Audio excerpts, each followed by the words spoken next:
去年我搬到了上海，想在市中心找一个闹中取静的老房子。因为我的性格不太适合上班，毕业后我就靠着钟鼓器舞和网店来维持生活开销。去年是来上海的第10年，我买下了这套40平米的房子，它所有的管道线路都暴露在外面，但它的结构是我的理想房型。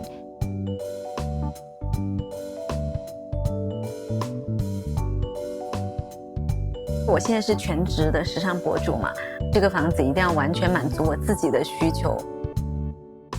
建筑面积是230多平，然后使用面积是183平。那因为我是自己住嘛，所以我就改成了是一个客厅，一个起居室，2个卧室，2个洗手间。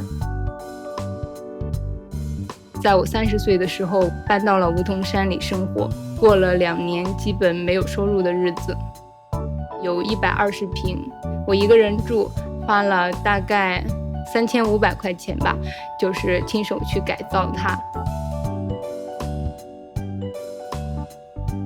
拥挤在一个90平的环境里，我每天都在崩溃。当时搬家的时候，我就把之前的所有的家具都淘汰了。它的总面积有247平，大件的家具就有9件。钟鼓不像全新的物品，它是有使用痕迹的，所以每一件都是独一无二的。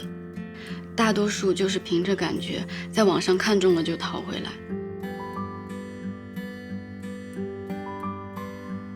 砸掉阳台的隔墙以后，阳光就可以直接照进卧室。衣柜上方的天花板凹槽里安装了无线遥控的投影幕布，在这边就可以吃零食、喝酒、看电影。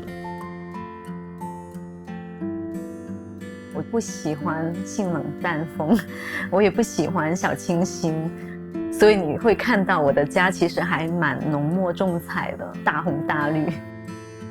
每一个推开那扇门的人都会先发出一声哇。这个衣帽间有29平，听起来很奢侈。左手边就是鞋柜，2面墙，应该能放得下120双鞋。我一般先选鞋子，我看到那个鞋子，我可能就有灵感，知道今天我想要穿什么了。所有的垃圾桶都是一个神奇的存在，我真的从里面捡到了很多很多的宝贝。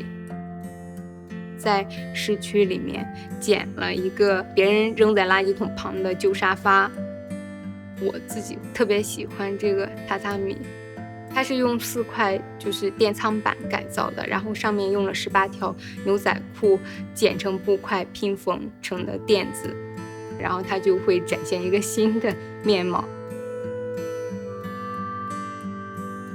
觉得每天上完班之后，我就喜欢用整理来舒缓我一整天的工作压力。桌面无物，然后就是灶台无物，不能够接受我透明的杯子上面有指纹，然后再从远处看一下，觉得整个空无一物 ，OK， 非常好。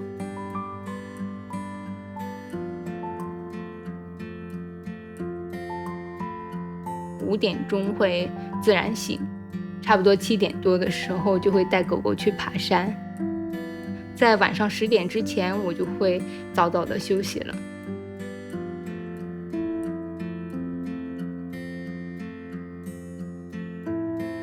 我平常也没有什么社交的欲望，几乎不发朋友圈和微博。我很享受一个人在家做自己喜欢的事，说安全感的话，还是自己在做自己喜欢的事情。